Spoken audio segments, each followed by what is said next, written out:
What's going on, Guardians? It's Tizzle here, and I want to welcome you to Subclass School, the series where I break down everything you need to know about every subclass in Destiny 2. This is going to be a generic intro for all the videos going forward, so if you have seen some other videos in this series, feel free to skip ahead. I just want to mention a few disclaimers before we get started. For my testing, I didn't use any exotics that will impact an aspect or fragment in any way.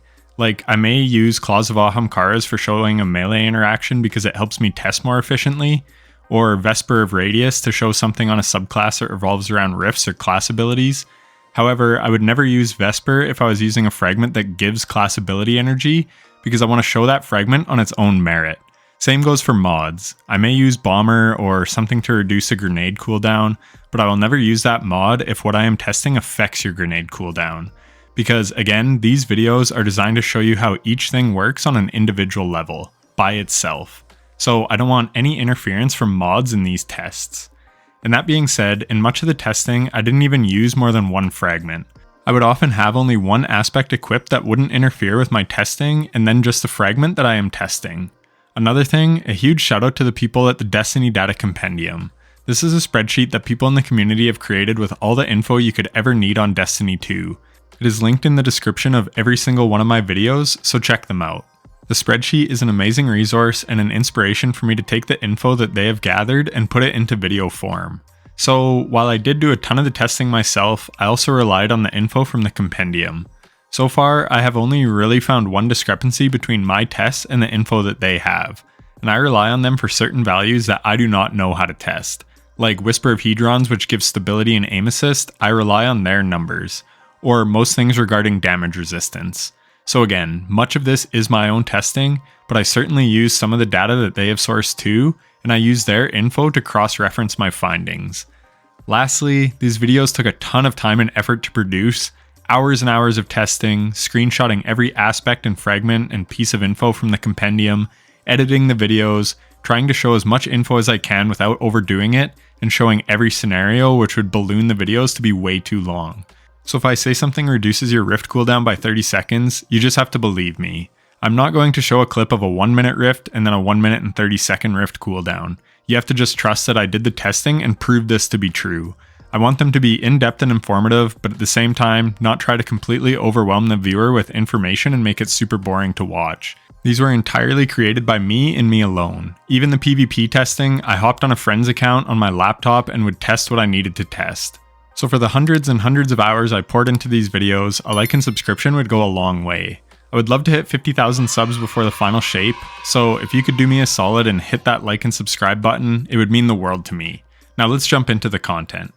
So for today's video, we'll be covering the Stasis aspects. So while the Darkness subclasses have a distinct lack of abilities, they have more aspects than the Light subclasses. We have 12 in total, with 4 aspects on each character. As usual, we will do things in alphabetical order, class by class. So we'll start with the Hunter aspects first and take a look at Grim Harvest. This aspect states defeating slowed or frozen combatants creates stasis shards. These shards grant melee energy when picked up by you or your allies. So this is a pretty straightforward aspect. There's no cooldown to it. Basically, if you kill an enemy affected by slow or freeze, they will create a stasis shard. Rank and file enemies create a small shard, and elites, mini-bosses, bosses, and guardians create a large shard. And if you remember from the stasis verbs, small shards give 10% melee energy, and large shards give 50% melee energy. So if you are in a fire team, then this can be a great aspect to use to give your teammates lots of melee energy. The next aspect we have on Hunter is Shatterdive. It states activate while mid-air to quickly descend and shatter nearby targets on impact. So this aspect is great if you are making lots of crystals, as you can quickly shatter them to take out adds. It does have a 4-second cooldown, which really isn't bad. I think this is more to stop shatter spamming in Crucible, as it can be used as a nice movement tool in PvP. And in PvE, when paired with an Eager Edge Sword, you can do shatter skating to get around very quickly. This movement tech is awesome, and it's a staple in the speedrunning community. It's very fun to do. I know there are tutorials out there on how to shatter skate, but if you want one from me, let me know down in the comments and maybe I'll make a quick guide. Next is the aspect Touch of Winter, which buffs all your grenade abilities. So the Glacier Grenade gets another crystal and it makes a different formation. You can even hide inside the walls of the crystals if you want. The Duskfield Grenade gets bigger and it spawns a Stasis crystal in the middle of it, and the Cold Snap grenade chains an additional time, and every time it freezes, it spawns a stasis crystal. This is a great aspect to run no matter what build you're running. And finally, that brings us to the final hunter aspect, which is Winter Shroud. Dodging slows nearby targets. This is a very straightforward aspect. Simply dodge within 8 meters of an enemy and it will apply slow stacks for 4 seconds, and 8 seconds if you have Whisper of Durance on. The Compendium states this applies 40 slow stacks, which I believe it does in PvP. However, in PvE, this must be at least 50, because when you apply 100 stacks of slow to an enemy, it causes them to freeze. And I do 2 back-to-back dodges on Carl, and it freezes him. So this is a nice pairing with 6 Coyote to get some easy freezes. And if you pair it with Gambler's Dodge, then you could dodge and melee to easily freeze an enemy. So there's nothing too complex going on with any of these aspects, as that was quite quick to cover. So now let's move on to the Titan and start with the aspect Cryoclasm.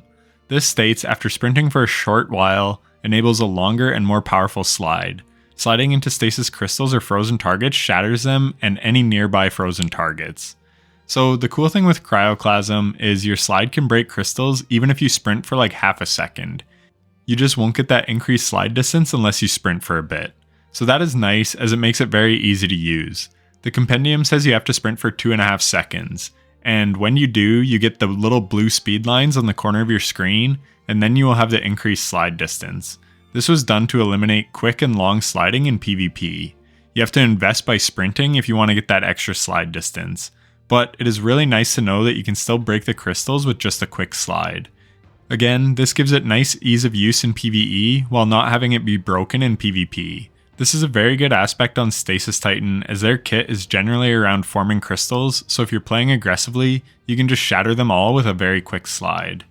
Next is Diamond Lance. It states shatter or defeat targets with stasis abilities or weapons to create a stasis lance.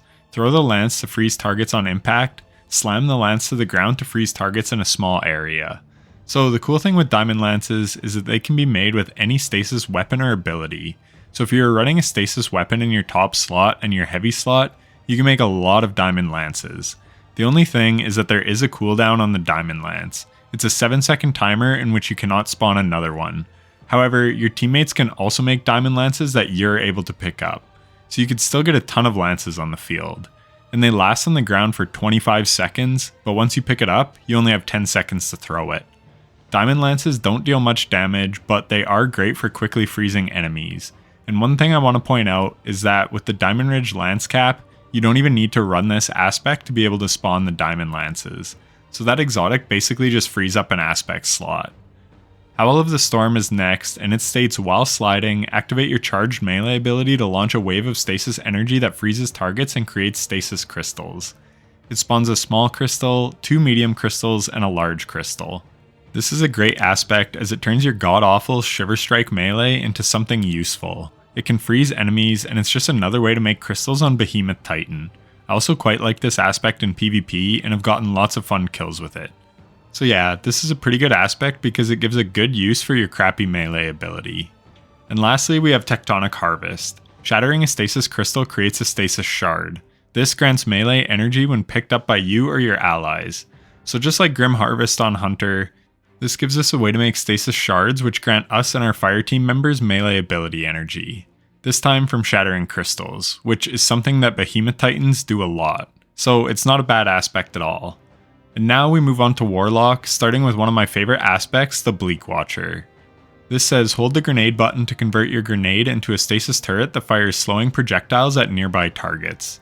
The Compendium gives us some additional info. No matter what grenade we use, it has a base 152 second cooldown.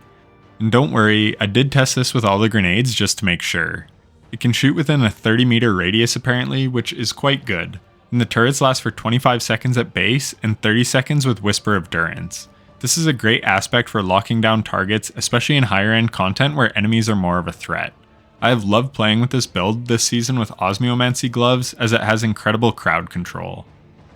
Next is Frostpulse. Casting your Rift generates a shockwave that freezes nearby combatants.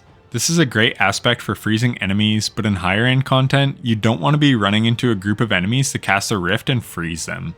This aspect is much better suited to PvP in my opinion, where I have gotten tons of cheeky kills with it in trials.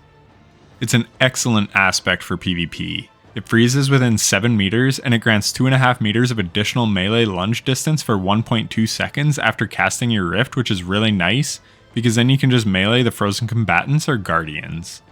Next is Glacial Harvest, which is the Warlock's way of making stasis shards.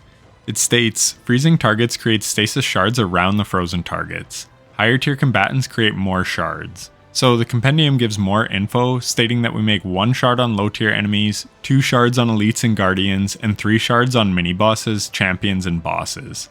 However, it incurs a 10-second cooldown after creating 6 shards. Personally, I feel the cooldown is a little excessive. Maybe it could go down to 5 or even 7 seconds, but the 10-second cooldown seems excessive given that the other harvest aspects have no cooldown at all, and that stasis shards giving melee energy is not exactly OP. So hopefully this gets looked at in the future. And now we have the final Warlock aspect, Iceflare Bolts. This states shattering a frozen target spawns seekers that track and freeze other nearby targets. The Compendium says this seeker can track up to 12 meters away, and it incurs an 8-second cooldown after being activated in PvP. This is an incredibly strong aspect in both PvE and PvP. Again, I have abused this with Frostpulse to pull off many 1v3s that I had no business winning. And in PvE, it is great at locking down even more groups of enemies, allowing you to easily dispatch them. And it pairs amazingly with the Shadebinder super so that you have to cast out way less stasis projectiles, and you can instead just loop your shockwave over and over because the Iceflare Bolts keep freezing enemies. This is an excellent aspect for the Warlock kit, and I just love it. And that is going to do it for the subclass school on stasis aspects. Check out the previous videos on the verbs and fragments if you haven't already, and if you're still watching, then thanks so much for watching to the end, it means a lot. I hope you learned something, and if you did, then a like and subscription would be greatly appreciated. And I will see you in tomorrow's video covering the stasis abilities. Take care.